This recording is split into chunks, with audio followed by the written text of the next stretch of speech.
Searching for a home is stressful. You're scrolling listings, setting up showings, comparing prices, and getting your hopes up, but then realizing something is off. It's really, really tough. But here's the thing, there are certain types of homes that I would tell my clients flat out that I would never buy, not even if the price looked good, not even if it looked perfect on paper. My name is Shahrad Sardari, a realtor here in Metro Vancouver, and over the years working in real estate, I've seen a lot. So in this video, I'm going to break down the types of homes that you should never buy in Metro Vancouver.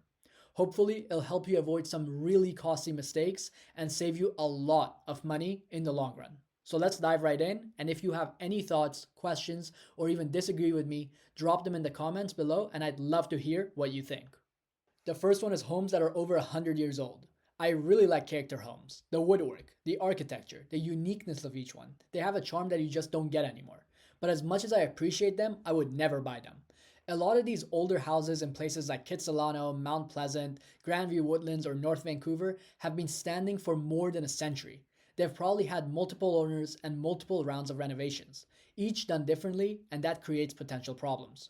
Let's start with plumbing and electrical.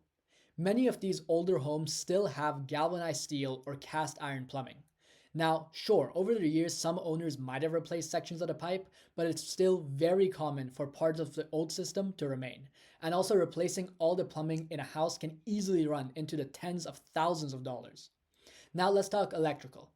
Homes built before the 1950s often use knob and tube wiring. That's ancient technology. Even if someone replaced it in the 50s or early 60s, that installation was only designed to last around 70 years. Most insurance companies in BC will not insure a property with knob and tube wiring, and if they do, it'll come with higher premiums and conditions. Then there's asbestos. Asbestos was used everywhere back in the day. In the insulation, in the floor tiles, in drywall, and even around pipes to prevent fires. If you ever plan to renovate, you'll need to hire a certified abatement team to remove it safely. And that's not cheap. It can easily cost $5,000 to $30,000 depending on how much needs to be removed. And finally, let's talk about those charming features that can actually be unsafe. Things like steep staircases, narrow hallways, low ceilings, old fireplaces, or even laundry chutes. They might look cool, but if you've got kids, those are safety issues waiting to happen. So yeah, I love these old homes. They're beautiful, but between the plumbing, the electrical, the asbestos, and the safety risks, I would never buy one myself. Number 2 are homes in flood or debris flow zones. You're probably thinking, yeah, obviously, I wouldn't buy in a flood zone, but you'd be surprised how many people don't realize a home is in one until it's too late. I'm talking about areas mapped as 100-year or 500-year floodplains. That means statistically, there's a chance it could flood once every 100 or 500 years. Now, in Metro Vancouver, that includes places like Richmond, Pitt Meadows, Port Coquitlam, and parts of Delta. And then on the North Shore, you've got entire pockets of homes sitting in debris flow or slope hazard zones. Even if those homes have never flooded, I personally would not buy them. The first reason is insurance. Flood coverage in BC isn't standard. In safer areas, it might cost a few $100s a year, but in high risk areas, it can go up to a few thousand a year. And in some postal codes, flood insurance just isn't available. And think about how unpredictable our weather has been recently. The 100-year flood we used to talk about, well, we've had a few of those in the last decade alone. So even if the seller says we've never had water here, that means nothing. You could be the one who gets hit next. If you're buying near the Fraser River or anywhere that looks low-lying, make sure your agent checks the city's flood hazard maps or the BC Flood Atlas, even before you book a showing.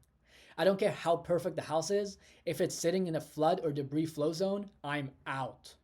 Number 3 is a big one in older Metro Vancouver neighborhoods. I'm talking about both active and decommissioned oil tanks. And here's the thing, in the past, before natural gas, oil furnaces were common.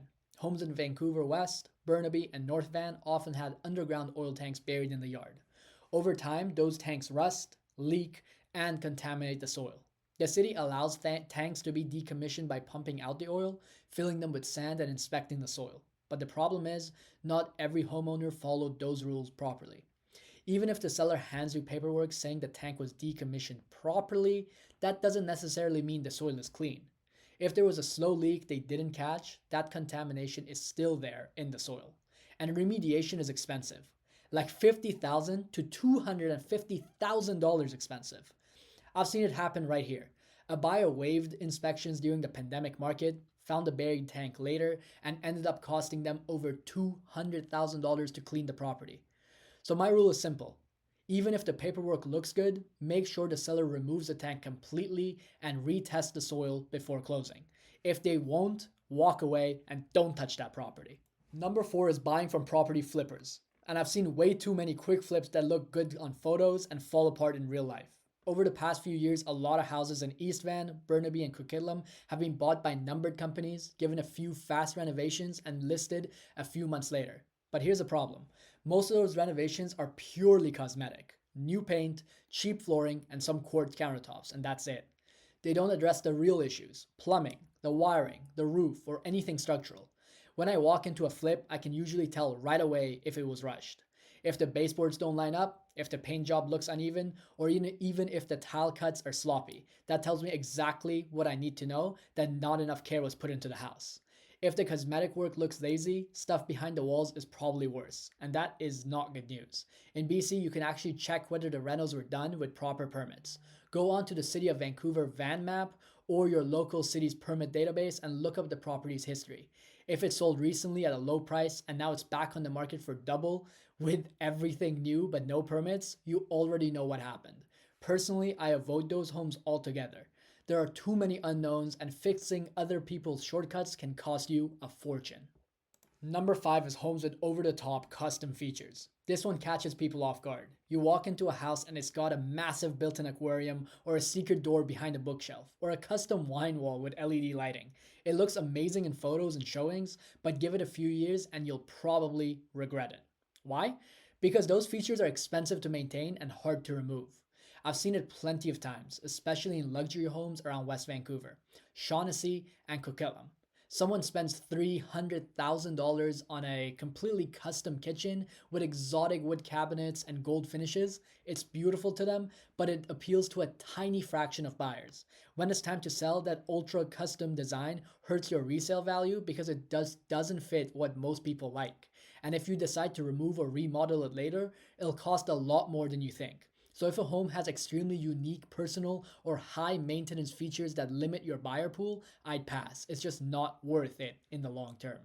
Here's something that will save you a ton of time before even booking a showing. Ask your agent for the property disclosure statement. In BC, sellers have to fill that out. It lists things like the age of the roof, furnace, water heater, any history of oil tanks, flooding, asbestos, or structural repairs. That form alone can help you spot and flag things before you waste your time visiting the property. And if you're worried about the flood zones, ask your agent to double check the flood maps for the address through the city or BC Flood Atlas. If it's flagged as high risk, just skip it. Those were the 5 type of detached houses you should never buy in Metro Vancouver. I really appreciate you being here. Please subscribe here or see the type of condos to avoid here.